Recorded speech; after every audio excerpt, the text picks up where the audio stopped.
Radio guys, the question today is what class should I do? So you come to classes or you're looking at coming to classes and you can see that we've got E30, we've got E60, we've also got E45 options. So with all of that in mind, today I'm going to try and answer the question as to which class you should do.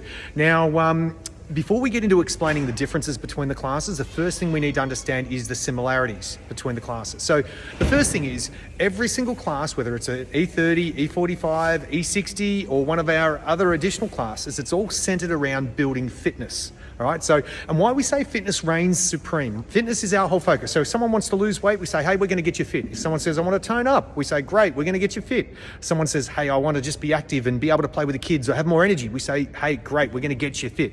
Now, why our whole focus is fitness is, don't get me wrong, our goals are your goals, but if we can achieve fitness, as in you're able to move larger loads, longer distances more quickly, you cannot do that and have higher levels of body fat. You cannot do that and have poorer levels of muscle tone. You cannot do that and be, I guess, an energy vampire where you just got the life sucked out of you.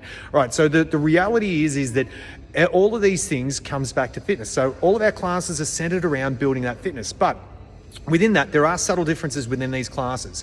So all of the classes, I should say, are built around growing that fitness. They're focused on three key elements of functional movements, moving the way our body's been designed to move, because that gives the greatest hormone response to promote fat mobilization and muscle tone.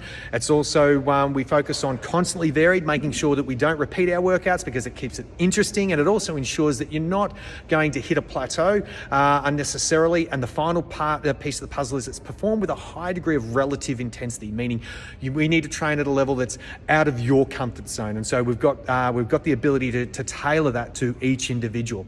All right, so all of the classes are led by a coach. All of the classes we try and cap so that we're keeping our member participant to coach ratio all dialed in. So they're all the same things that we have, irrespective of classes. The differences, though, however, is our E30 class. It's a 30-minute class. It tends to have a little bit more of a bias towards aerobic capacity as well as towards strength endurance. Look at Sue, she's trying to sneak in the back.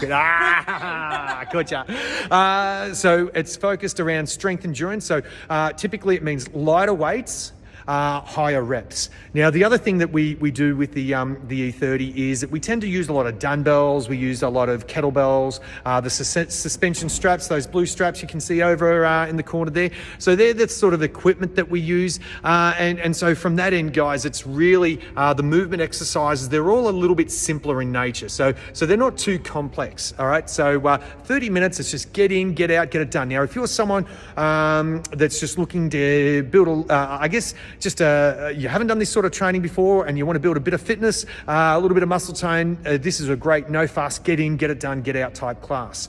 Now, the next one is the E45. Now, the E45, it still builds on that same aerobic base that you get with the E30 and still get the strength endurance, but we also build elements of strength and power into it. And so it's a 45-minute class. The main addition here is that we tend to use the pull-up bar a little bit more as well as the barbells. And in terms of exercise difficulty, there are a few more movements that have a little bit more complexity to it. So we start to dabble in a few Olympic lifts and a few other things, but basic power versions of those. And so in terms of the 45 minutes, we also have a designated supplemental area, a supplemental section where again, that's where we can build that little bit more specific strength. And so this class is great for anyone that is looking to build a bit more strength than what the E30 provides, but they're not ready to go all out to the E60 option. All right, so in terms of the E60 option, this is, think of this as the enchilada of fitness, all right? So this has got every single aspect of fitness covered. And so we're building the aerobic base as what we're doing with the E30, but like the E45, we're also delving a fair bit more into the anaerobic space, and we're playing around with the strength, the power, the strength endurance, all of those things.